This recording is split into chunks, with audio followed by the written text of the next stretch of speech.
Hey, look my new mask. It's a Rosie the Riveter mask. My daughter made it for me. She knows I like Rosie the Riveter. Some of you have seen my tattoo of Rosie the Riveter. But my daughter made this mask for me. Another mask. I just have to show it to you before I read the story because I'm so happy with my new mask. But you'll be able to understand the story better if I take this off. But it's a cool mask. Just saying. It's a really cool mask. So today, Oma Mary is going to read Oh Say Can You Say by Dr. Seuss. Oh my brothers, oh my sisters, these are terrible tongue twisters. Let's see if Oma Mary can say them today. Said a book reading parrot named Hooey. The words in this book are all phooey. When you say them, your lips will make slips and back flips, and your tongue may end up in St. Louis.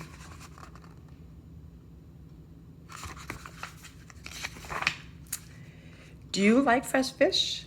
It's just fine on Finny's Diner. Finny also has some fresher fish that's fresher and much finer. But his best fish is his freshest fish, and Finny says with pride, the finest fish at Finny's is my freshest fish, French fried. So, don't order the fresh or the fresher fish. At Finny's, if you're wise, you'll say, fetch me the finest French fried, freshest fish that Finny fries. And then say it really, really fast. We have a dinosaur named Din. Din's thin. Din doesn't have much skin, and the bones fall out of his left front shin. Then we have to call in Pinner Blinn, who comes with his handy shin pin bin, and with a thin Blinn shin bone pin, Blinn pins Din's shin bones right back in. There you have it.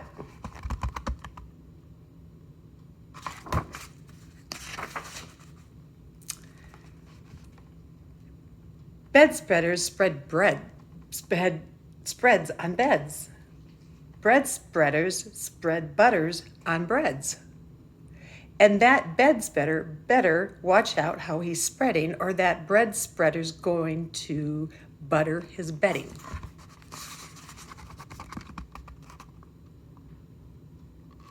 That might be easier for you to say than it was for me. Ape cakes, grape cakes. Oh, he gobbled the cakes on his plate, the greedy ape said as he ate. The greener green grapes are, the keener keen grapes are. To gobble green grape cakes, they're great. Are you having trouble in saying this stuff? It's really quite easy for me. I just look in my mirror and see what I say, and then I just say what I see.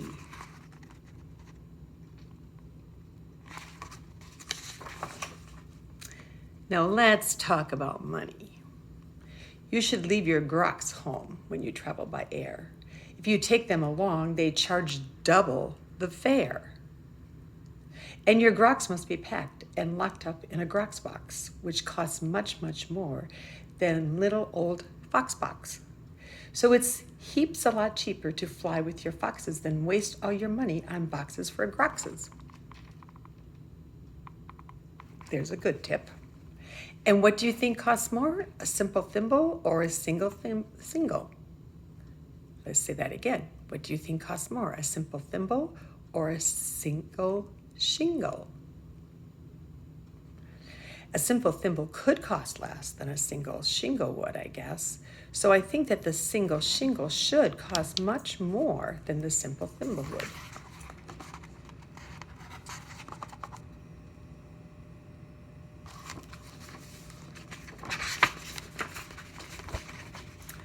Eat at Skipper Zips. If you like to eat potato chips and chew pork chops on chipper ships, I guess that you chew a few chips and a chop at Skipper Zips, chipper, ship, chip, chop, shop. And if your tongue is getting queasy, don't give up. The next one's easy.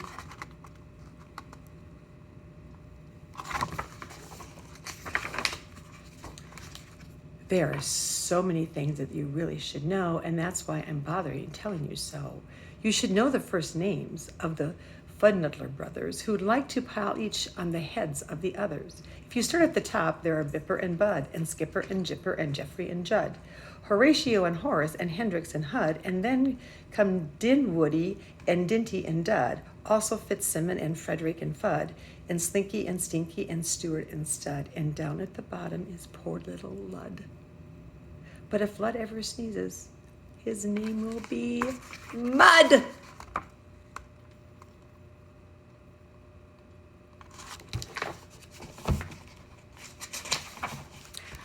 Quack, quack. We have 2 ducks, one blue, one black. And when our blue one goes quack, quack, our black duck quickly quack, quacks back. The blue quacks make her quite a quacker, but black is a quicker quacker backer. And speaking of quacks, reminds me of cracks and stacks and sacks and shacks and snacks. So, say, can you say, I have cracks in my shack, I have smoke in my stack, and I think there's a snack in the sack on my back.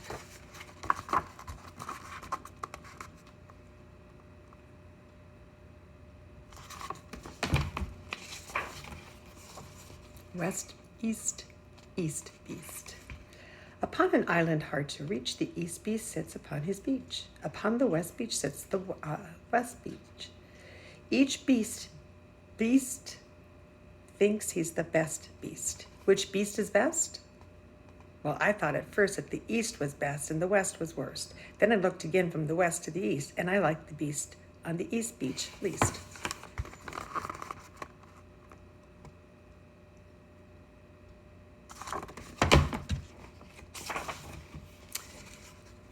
Pete Pat's pigs. Pete Briggs Pat's pigs. Briggs Pat's pigs. Briggs Pat's big pigs. Don't ask me why, it doesn't matter. Pete Briggs is a pink pig. Big pig patter. Pete Briggs pats his big pig pigs all day. Don't ask me why, I can't say. Then Pete puts his patted pigs away in his Pete Briggs pink pigs, big pigs, pig pen. Whew. My tongue is getting tied up. And then there's Fritz food. Fritz needs Fred, and Fred needs Fritz. Fritz feeds Fred, and Fred feeds Fritz. Fred feeds Fritz with Ritzy Fred food. Fritz feeds Fred with Ritzy Ritz food.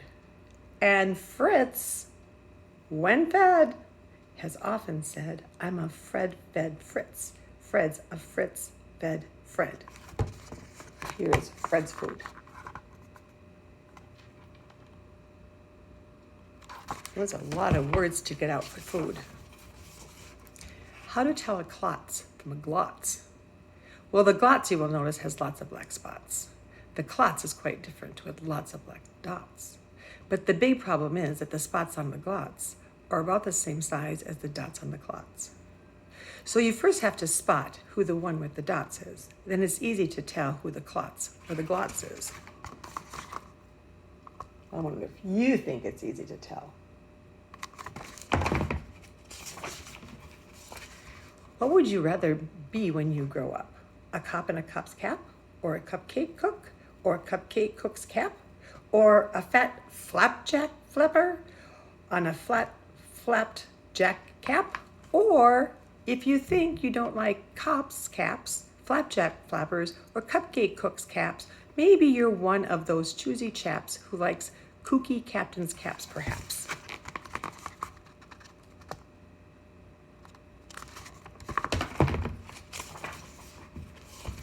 More about Blinn.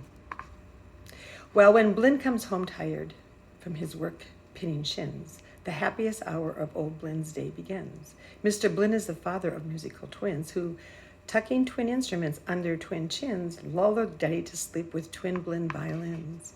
And, oh, say, can you say, far away in Berlin, a musical urchin named Gretchen von Schwinn has a blue-footed, trick-fingered, slick-fingered, six-fingered, six-string tin Schwinn mandolin.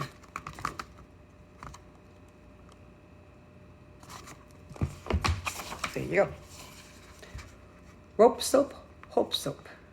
If you hope to wash soap off a rope, simply scrub it with scrope. Scrope is so strong that no rope is too long. But if you should wish to wash soap off a hoop, I guess that's its best to let your whole silly, souped-up hoop soak in soapy Cooper's Super Soap Off Hoops Soak Suds.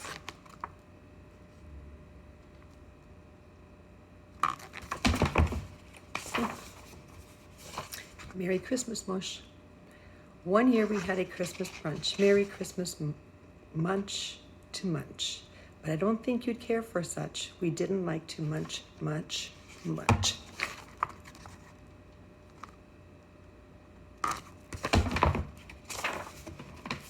And speaking of Christmas, here are some great gifts to give to your dad. If your daddy's name is Jim, mine was Jim. And if Jim swims, mine didn't. And if Jim swam, he usually was, the perfect Christmas gift for him is a set of Slim Jim swim fins. But if your daddy's name is Dwight and he likes to look at birds at night, the gift for Dwight, that might be right, is a bright Dwight bird flight night sight light.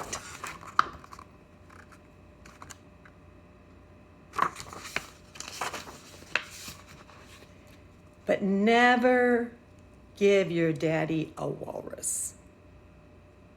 A walrus with whiskers is not a good pet, and a walrus with which whiskers is worse even yet. When a walrus lifts whiskers through tough, rough, wet whiskers, your poor daddy's ear will get blispers and gliskers. And that's almost enough of this stuff for each day. One more and you're finished. One more, can you say? One more, can you say? The storm starts when the drops start dropping. When the drops stop dropping, then the storm starts stopping. Have a tongue twister day. Enjoy it. From Oma Mary.